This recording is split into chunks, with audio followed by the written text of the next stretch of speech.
My dad bought my everything for me to live over here, the rent, and I don't know what I'm gonna eat. And I'm so lonely right now. I need my dad for me. My dad didn't do nothing. He's not a criminal or something. That's what the immigrants took them. Please let him free. The government, please put your heart. Let my parent be free with everybody else, please. Don't leave the child with kindness and everything. And thank you, that's all my words I have for y'all. They appealed for his release today outside City Hall, yesterday I should say, outside City Hall. My sisters are crying because their dad isn't here. So please, let him come home. My mom just got deported. My mom just got deported.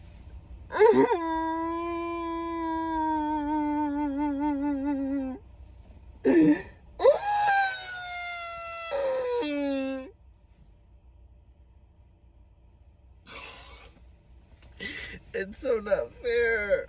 It's so not fair. She's literally not a criminal. Like, she's literally just paid her taxes. She's literally just...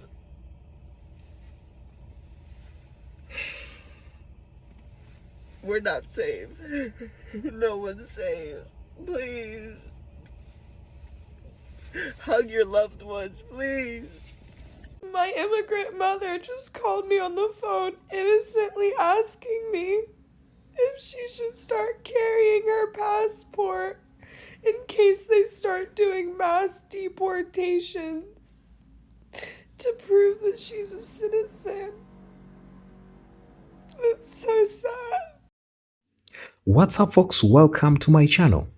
Today we are discussing a topic that's been causing a lot of heartache and frustration. How some of Latino supporters of DT feel betrayed by his actions and policies. Many believes in his promises, but instead they face deportations, job losses, and family separation.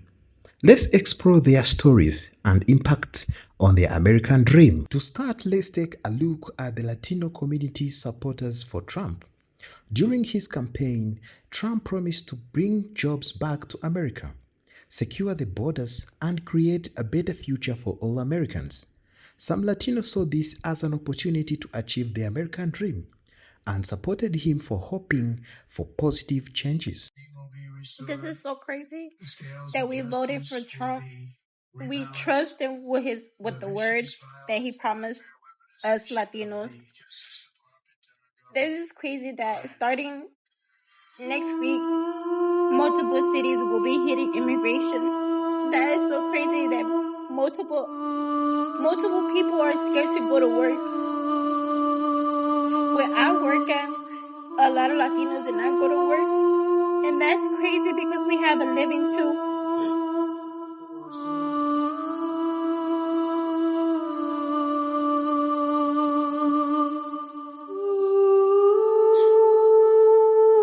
I hate that I voted for him. Now I'm so scared for my family and y'all family. Y'all, we need to come together and do something about this. Beyond betrayed.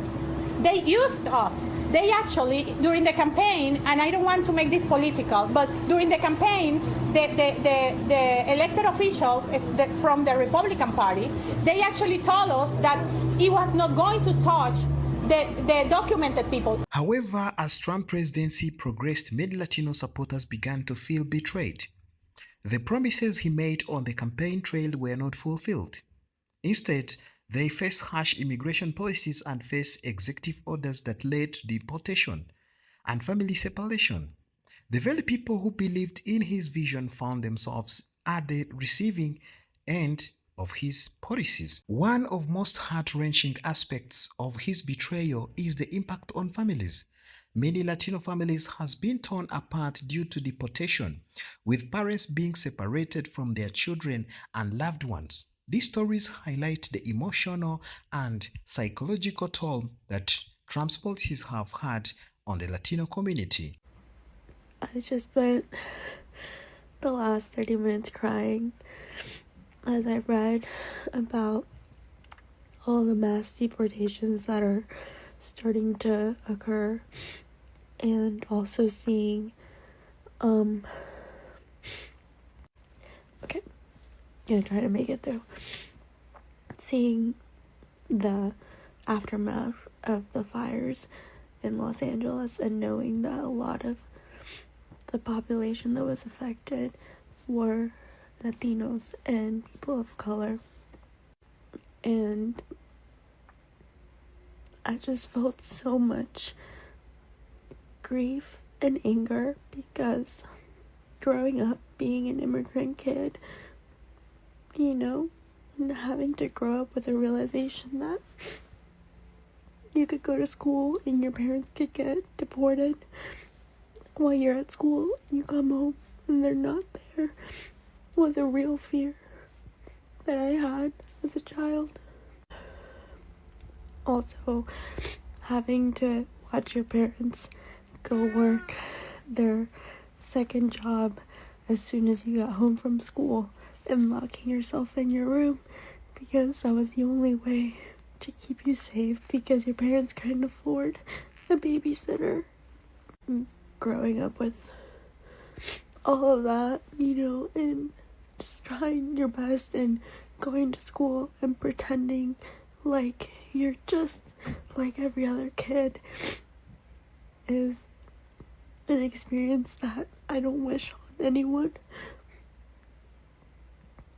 And it's been so hard to see the amount of hate that has grown as the Trump MAGA supporters have kind of come out of the woodwork, and they call us criminals, and they call us these awful things, and it's like at some point it just wears you down, you know? And I just want to live in a place where I feel wanted and I feel like I matter, not like I'm this topic of debate and that my existence should be questioned as to whether or not I'm supposed to be here. And that's all I have for now. In addition to family separation, many Latinos have faced job losses and economic struggles. Trump's policies, such as the crackdown on undocumented workers, have led to job losses for many in the Latino community. This has further compounded their sense of betrayal as they struggle to make ends meet and provide for their families. Now, for many Latinos, the American dream now feels out of reach. The hope and optimism they once had been replaced by disillusionment and despair. The very promise that drew them to support Trump have been broken, leaving them to question their places in America and their future prospects. A lot of people don't like coming on social crying because a lot of the time it's a oh brother moment, and I get it, but I'm very up to here with immigration right now, and especially as a DACA recipient, it's just having to like jump over. Sorry, here we go again. This is coming from a place of hurt, y'all, because I'm very grateful for a lot of things and the opportunity I have, but it can get really stressful sometimes because of people's own personal stories and issues and problems with their DACA. I've never had issues with renewing my DACA as much until this year. my DACA got filed incorrectly, so I had to refile it again as an emergency situation, and had been here waiting for processing, even though my DACA has already expired. And I finally got my appointment to go get the last bit of my screening and fingerprints and stuff. And I show up to the place that I go to. It's about an hour away from my house, and they're closed, and I have to reschedule. I don't want to cry anymore. I'm tired of hurting. But this has affected so much of my mental health.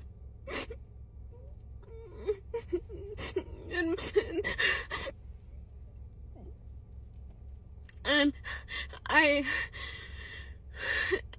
I don't want to be weak and cry about it, but sometimes I hold everything and this happens, and I don't have anyone to really talk about it, because I feel like I talk about it so much.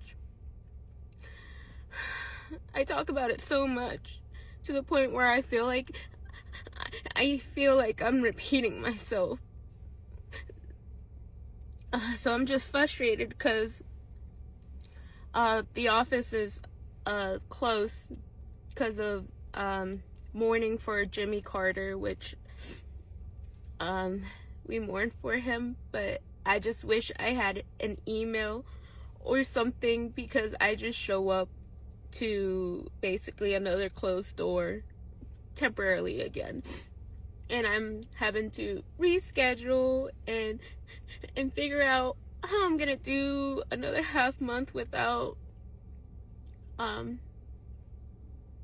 security of my life right now. And then we're gonna get a snowstorm, so it's just like, when can I catch a break? And so for any of you who have friends or family or even coworkers who have DACA or under DACA, please check in on them, because sometimes it can be really hard and we tend to internalize a lot of our feelings. And be very supportive towards them, because they always have to do above and beyond, and we're grateful, but we always have to go above and beyond, and we're never enough for one place or another, so it feels very lonely. But yeah, be kind to them and understanding. Love thy neighbor, and be kind to each other, because some of us are just trying to just live our lives quietly without trouble, and we still hit these hurdles. But yeah, I just wanted to be able to word vomit, because I'm alone, as you can tell. I came to my appointment alone, because I thought I could handle it, but I think I sometimes need the support, or at least to just word vomit. I don't know, I just feel really lonely, and I turned this on. Yes, be kind to each other and check on other people, even if they're not DACA. Check in on each other, because it's a very high stress time currently in America, and we have to keep going forward and tackle the next day, and keep tackling and keep working hard. Ponte las pilas. That's what I used to hear a lot growing up, and now I'm gonna tell y'all, ponte las pilas, gente, because it's hard out here. It's always been hard out here, but damn, is it hard.